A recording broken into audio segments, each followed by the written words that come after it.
బహుశా ఈ దేశంలోనే, ఎందుకంటే వేరే దేశాల గురించి నాకు తెలియదు, కానీ ఈ దేశంలోనే నాణ్యమైన మద్యాన్ని, అంటే మంచి సారాయిని సరసమైన ధరలకు ఇస్తాను, చౌక ధరలకు ఇస్తానని ఎన్నికల హామీగా ఇచ్చి ప్రకటించి అధికారం లేకొచ్చిన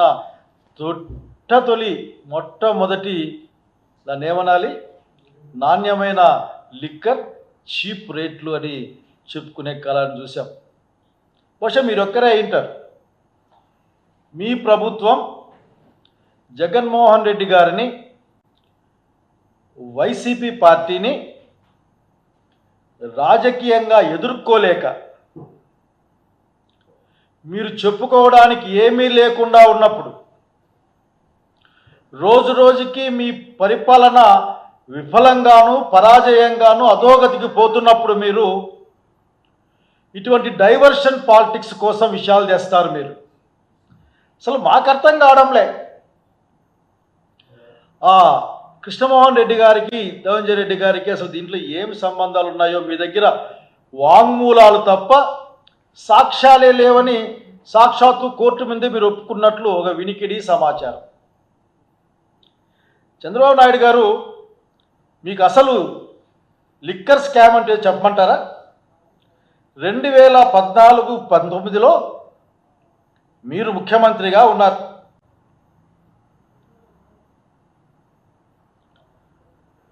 ముఖ్యమంత్రిగా ఉన్నప్పుడు మీరు అంతకు మునుపున్న 2012 ఎక్సైజ్ పాలసీని సవరించారు.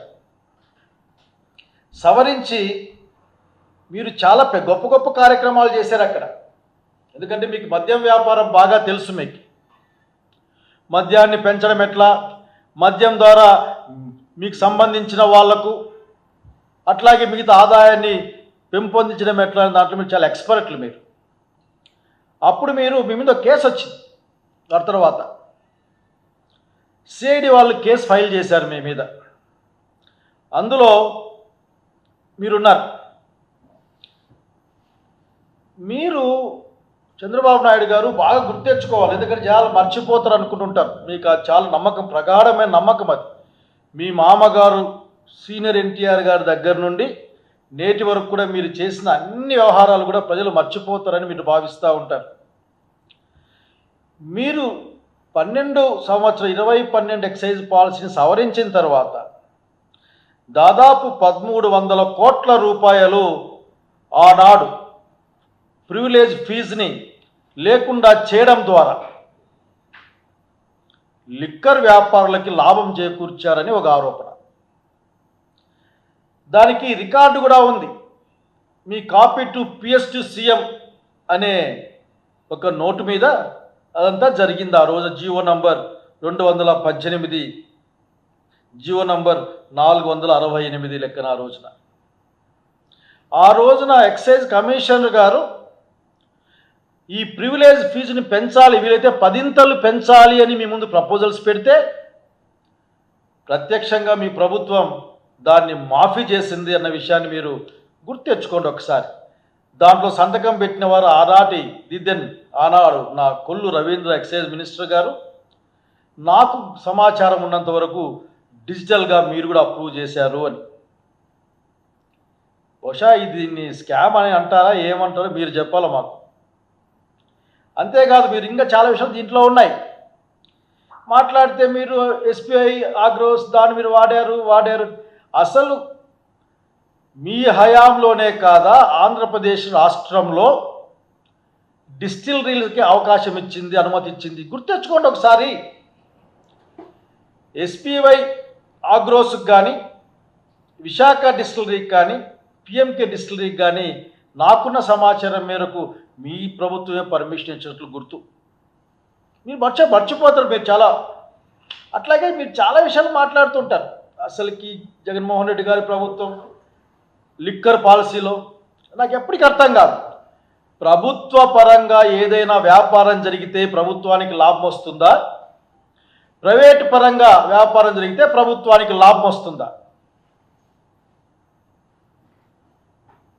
మీరేం మాట్లాడారంటే అన్నీ మీకు కావాల్సిన వాళ్ళకే ఇచ్చారు మీరని.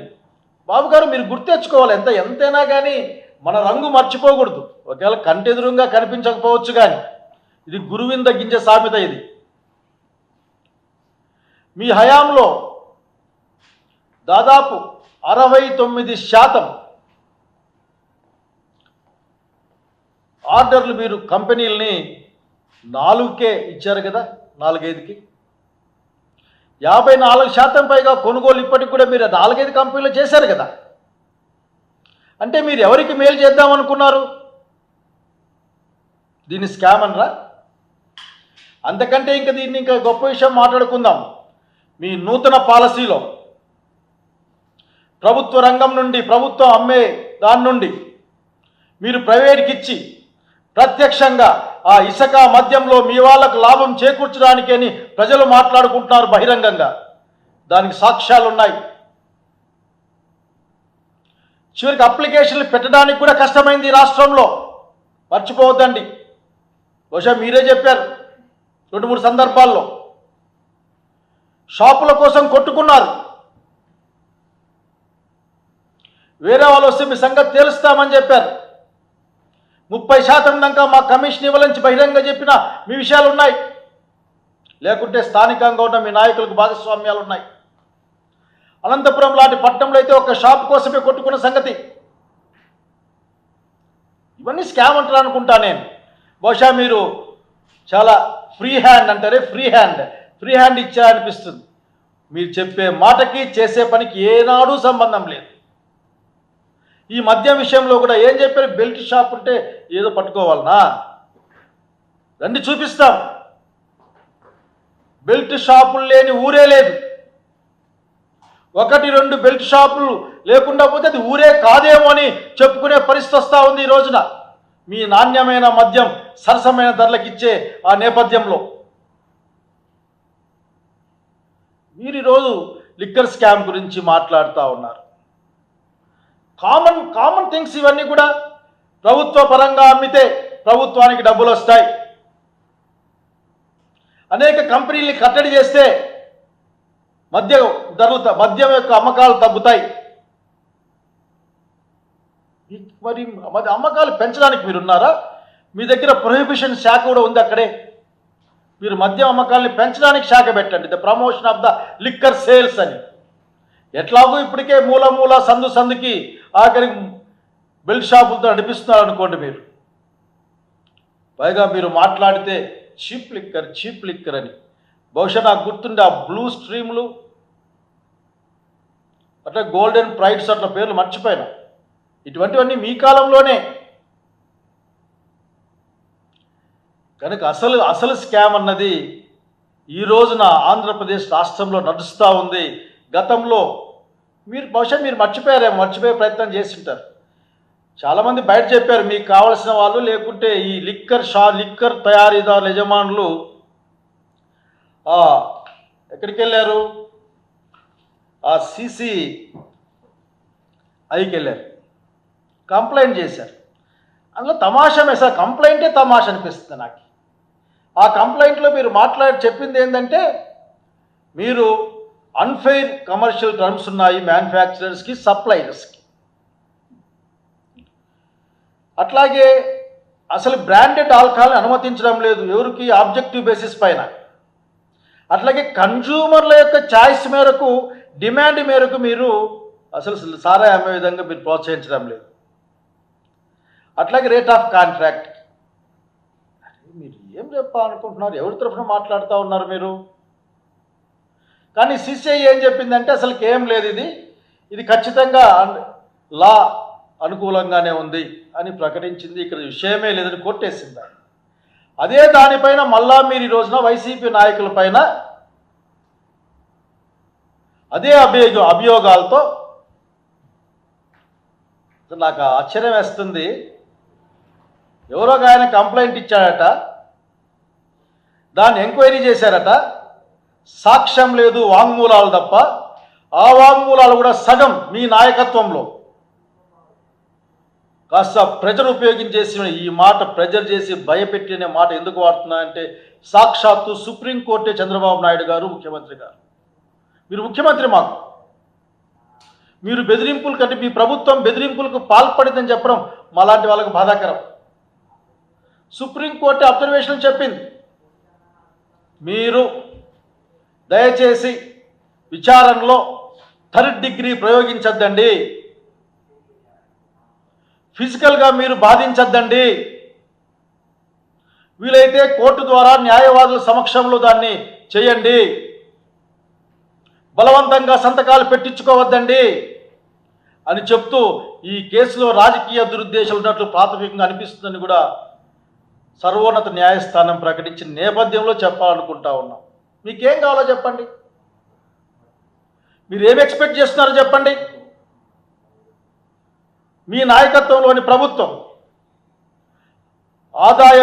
ఆదాయాల్లో రోజు రోజుకి పడిపోతున్న పరిస్థితి, రెవెన్యూ లోట్లు, స్టాంప్ రిజిస్ట్రేషన్ డబ్బులు రావడంలే, మీరు నమ్ముకున్న సారాయి డబ్బులు ఎక్కడికి పోతున్నాయో అర్థం కావడంలే, ఫీల్డ్ మీద సిండికేట్లు ఏర్పడి 10, 20, 30, 50 రూపాయలు బాట్ల పైన కోట్ల పైన పెంచి అమ్ముకునే పరిస్థితి చూస్తూ ఉన్నాం. ఇవేవి మీకు స్కాముల్లా కనపడవు. వాటి గురించి మాట్లాడే ప్రయత్నం మీరు చేయరు.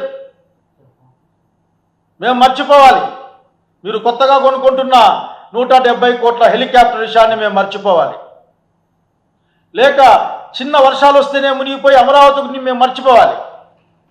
మేము మాట్లాడడానికి వీల్లేదు. కనుక ప్రతి అడుగులో కూడా మీ యొక్క రాజకీయ దురుద్దేశం కనిపిస్తూ ఉంది. మీరు అనుకుంటా ఉన్నారు జగన్మోహన్ రెడ్డి గారిని మేము ఇబ్బంది పెట్టగలమని. నేను మాట చెప్పాలనుకుంటున్నా. బహుశా ఈరోజు ఈ రాష్ట్రంలో అత్యంత ప్రజాదరణ కలిగిన ప్రజానాయకుడు ఎవరు ఉన్నారంటే అది జగన్మోహన్ రెడ్డి గారు. రాసుకోండి, అండర్లైన్ చేసుకోండి. ఇంకెవరికీ లేరు. బహుశా మీరు అశేషమైన ఆదరణ చూసి మీరు ఈ విధంగా ప్రయత్నం చేస్తారనిపిస్తూ ఉంది. వైఎస్ఆర్సీపీ శ్రేణులు అలాగే ప్రజలు, ప్రజాస్వామ్యవాదులు గమనిస్తూ ఉన్నారు. దీనికి తగిన రీతిలో సమాధానం చెప్పడానికి తగిన సమయం కోసం కూడా ఆఖరికి ప్రజాస్వామ్యబద్ధంగా వెయిట్ చేస్తూ ఉన్నారు.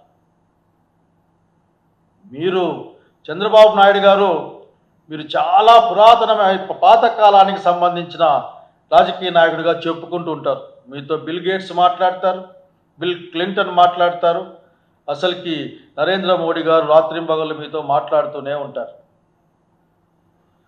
మీరు ఈ దేశంలోనే ఒక విషపూరితమైన రాజకీయ కార్యకలాపాలకు మీరు బీజాలు వేస్తూ ఉన్నారు.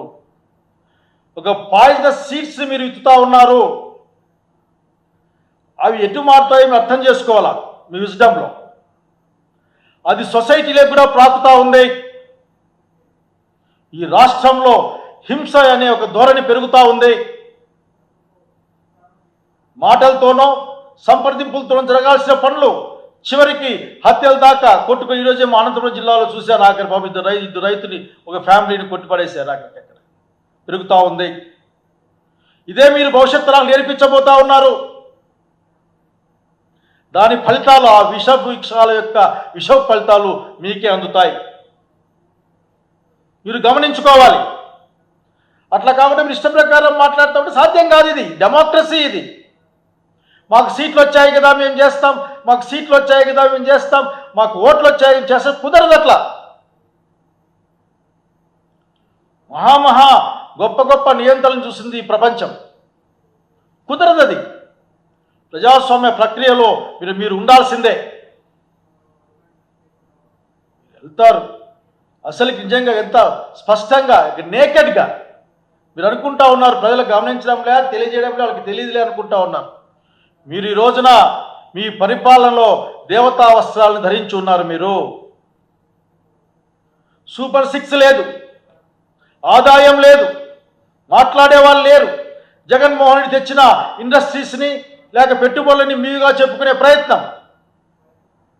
ఏమైనా మాట్లాడితే మీ దగ్గర అరిచే బ్యాచ్ ఒకటి ఉంటుంది, అది అరుస్తూ ఉంటుంది. ఏం చేశారో చెప్పుకోవడానికి ఏమీ లేదు. నిన్నటి నుంచి చూస్తూ ఉన్నాం, ఒకే మాట. చివరికి ఈరోజు నేను ఒక వార్త చూశాను, సెకీ చైర్మన్ ఆయన తొలగించారు అని. ఆ సెకీ చైర్మన్కి జగన్మోహన్ రెడ్డి ప్రభుత్వానికి సంబంధం ఎందుకు నాకు తెలియదు. ఆఖరికి సెక్యూరిటీ అగ్రిమెంట్ చేసుకుంది బహుశా చాలా దూరంగానే, ఆయన రాకముందే 23లో వచ్చాడు అనుకుంటా. కనుక దయచేసి మీరు కొద్దిగా ఆలోచించాలి. మీ మంత్రులు మాట్లాడుతూ ఉంటారు, రండి మాట్లాడదాం. మీరు ఏం చేశారు ఈ సంవత్సర కాలంలో?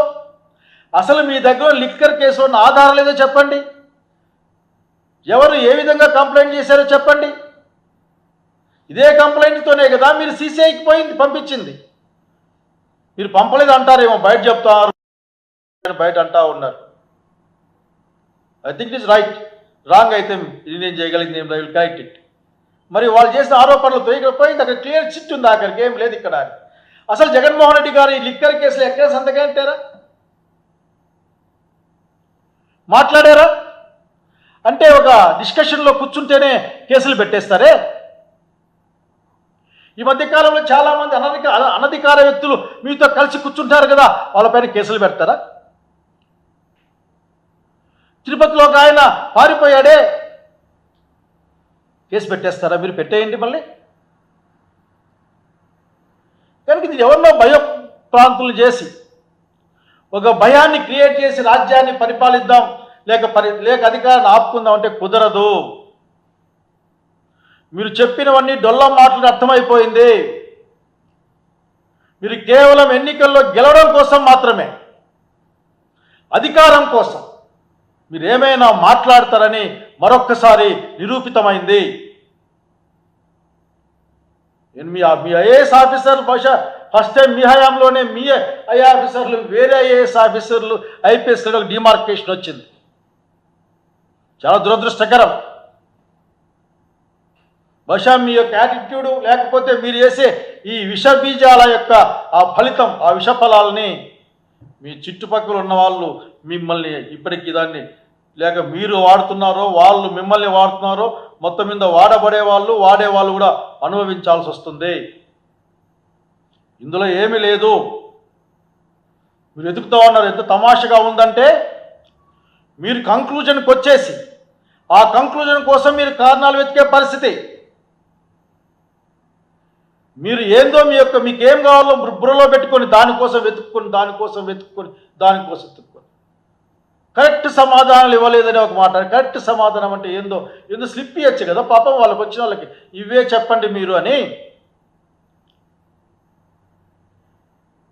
కనుక అసలు లిక్కర్ స్కామ్ అనేది చెప్పాం కదా అప్పట్లో మీరే. ఈరోజు జరుగుతున్న పరిస్థితి గమనించండి. మీరు ఇబ్బంది ఏం లేదు, చిన్న విషయం, ఎక్కువ దూరం పోతండి. మీరు కొత్తగా కడుతున్న ఇంటి చుట్టుపక్కల ఏదైనా పోతే మీకు బెల్ట్ షాప్ కనిపిస్తుంది. బెల్ట్ షాప్లో రేట్లు కనిపిస్తాయి. ఆ షాప్ ఎవరి పేరుతో ఉందో తెలుస్తుంది. ఆ షాపులు ఏ విధంగా వచ్చాయో తెలుస్తుంది. ఆ షాపులు ఎంత ప్రజాస్వామ్యయుతంగా పేర్లకు వచ్చాయో తెలుస్తుంది.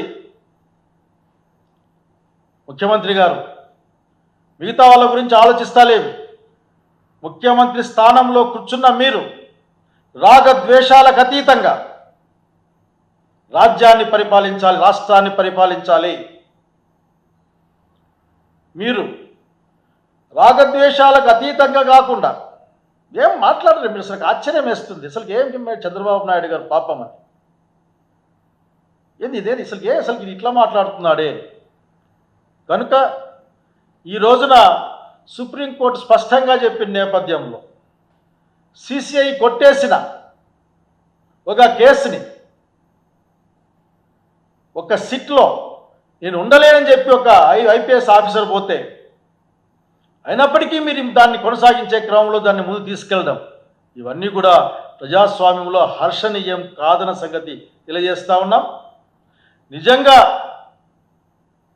మీరు ఇప్పుడు పవర్లోకి వచ్చిన తర్వాత ఆ సిఐడి పెట్టిన కేసుని మీరు ముందుకు పోనీయడంలే. బాబు గారు మిమ్మల్ని గుర్తు చేస్తాను, అట్లాగే సంబంధిత అధికారులకు గుర్తు చేస్తూ ఉన్నా. ఆ కేసు ముందుకు పోవడంలే. చాలా ఆధారాలు ఉన్నాయి. Note to copy to PS to CM సంతకం పెట్టిన నాటి మంత్రి, డిజిటల్గా మీరు అప్రూవ్ చేశారని చెప్తున్న ఆ రోజు విషయం, అట్లాగే మాఫీ చేసిన దాదాపు 1300 కోట్ల రూపాయల ప్రివిలేజ్ ఫీజ్, అట్లాగే ఇంట్రడ్యూస్ చేసిన అనేకమైన కొత్త కొత్త బ్రాండ్ల పేరు గుర్తులేవు, బ్రాండ్లు ఏంటో అని 2-3 గుర్తున్నాయి అంతే. అట్లాగే డిస్టిలరీలకు పర్మిషన్ ఇచ్చింది మీరే అన్న సంగతి కూడా గుర్తు చేస్తూ ఉన్నాను. డిస్టిలరీలకు పర్మిషన్ ఇస్తే ఏమన్నా వస్తుందో తెలియదు, కానీ డిస్టిలరీలు ఇకపోతే ఏమొస్తుందో మీరు చెప్పాలి. మీ మనసులో ఉన్న దురుద్దేశం ఏంటంటే రాజకీయంగా జగన్మోహన్ రెడ్డిని ఎదుర్కోలేక, ప్రజల్లో జగన్మోహన్ రెడ్డికి పెరుగుతున్న ఆదరణ, ప్రజల యొక్క ప్రేమను చూసి తట్టుకోలేక, దాన్ని అడ్డుకోవడం చేతగాక, ప్రజాస్వామ్య పద్ధతిగా ముందుకు రావడానికి మీకు ఏమాత్రం అవకాశం లేక, దాన్ని ఓర్వలేకనే మాట కాదు, కానీ దాన్ని చూసి భయపడుతూ ఈ కార్యక్రమం చేస్తూ ఉన్నారు. మీ యొక్క ప్రతి చర్యను కూడా వైసీపీ కార్యకర్త గమనిస్తూ ఉన్నాడు. మీరు వేసిన లేక మీరు భయపెడదామనుకున్న ప్రతి అంశం కూడా తేలిపోయింది అంశం అదే. వైసీపీ కార్యకర్త ఈ రోజున భయపడడానికి సిద్ధంగా లేడు. ప్రజాస్వామ్యబద్ధంగా చట్టానికి లోబడే ఏ విధంగా రక్షించుకోవాలో పార్టీని, ప్రజల్ని అని ఆలోచిస్తూ ఉన్నాడు. దీన్ని గమనించమని కోరుతా ఉన్నాం. ఇప్పటికైనా మునిగిపోయింది లేదు. కక్షపూరిత రాజకీయాలకు మీరు ఆపేసేయండి. ఇది మంచిది కాదు. ఏదైనా సరే మనం ఏమిస్తే అదే ఎనికి వస్తుంది. బాబు గారు ఈ మాట చాలాసార్లు మన అయ్యవాళ్ళు మనకు చెప్పినారు. మనం ఏమిస్తే అది మనకు వస్తుంది తిరిగి. దయచేసి అర్థం చేసుకోమని కోరుకుంటూ, విచక్షణతో కూడిన ప్రజలకు మేలు చేసే విధంగా, ప్రజల జీవితాలని బాగు చేసే విధంగా, ప్రజల జీవితాలు శాంతి భద్రతలతో సుఖంగా ఉండే విధంగా ఏ విధంగా ఉండాలి అనే విషయాన్ని మీ ముందు సీఎంలతో కూడా, మీ సీనియర్లతో చర్చించి నిర్ణయం తీసుకోమని కోరుకుంటూ, నేను లేని వాటి మీద టైం తీసుకోవద్దండి. ఏమీ కాదు, కొద్ది రోజులు ఇబ్బంది పెట్టచ్చు కాక, మీరు ఇబ్బంది పెడితే, లేక కొద్ది రోజులు మిగతా పనులు మానేసి ఈ పనుల గురించి ఆలోచించాల్సి రావచ్చు కాక, అంతేగాని అంతకుమించి ఏమి ఉండదనే విషయాన్ని మీకు గుర్తు చేస్తూ ఉన్నా. నిజంగానే please give direct instructions to your CID department. ఎందుకంటే మీ యొక్క సచ్చీలత నిరూపించుకోవడం కోసం ఆ సిఐడి పెట్టిన కేసుని ముందుకు తీసుకెళ్ళండి. జనంకు అర్థమవుతుంది. జనంకు బాగా అర్థమైంది మీ యొక్క పెంచిన సారాయి రేట్లు, 20, 30, 40, 50 రూపాయలు పెంచిన సిండికేట్ రేట్లు, ఒకే పార్టీకి సంబంధించిన వాళ్ళకి ఎక్కువ వచ్చిన మద్యం షాపులు, అట్లాగే ఊరూరున వాడవాడిన ఉన్న జీవితాలు నాశనం చేస్తున్న బెల్ట్ షాపులు. బెల్ట్ షాపులు లేని కాలం ఎక్కడ? ప్రైవేట్ వాళ్ళ ఇన్వాల్వ్మెంట్ లేని కాలం ఎక్కడ? కాబట్టి దయచేసి లిక్కర్ స్కామ్ అనే మాటకి అర్థం మీ దగ్గర నుంచి వెతుక్కోవాలని మిమ్మల్ని నేను కోరుకుంటా ఉన్నా. ఈ రాష్ట్రం ప్రజాస్వామ్యబద్ధమైన పరిపాలన కోరుకుంటా ఉంది. ఈ రాష్ట్ర ప్రజలు ప్రశాంతమైన జీవితాన్ని, గౌరవ జీవితాన్ని కోరుకుంటా ఉన్నారు. అది ఇవ్వడం చేతగాని ఈ కూటమి ప్రభుత్వం డైవర్షన్ పాలిటిక్స్ని అనుసరిస్తుందని చెప్పడానికి బాధపడుతూ ముగిస్తా ఉన్నాను. నమస్కారం.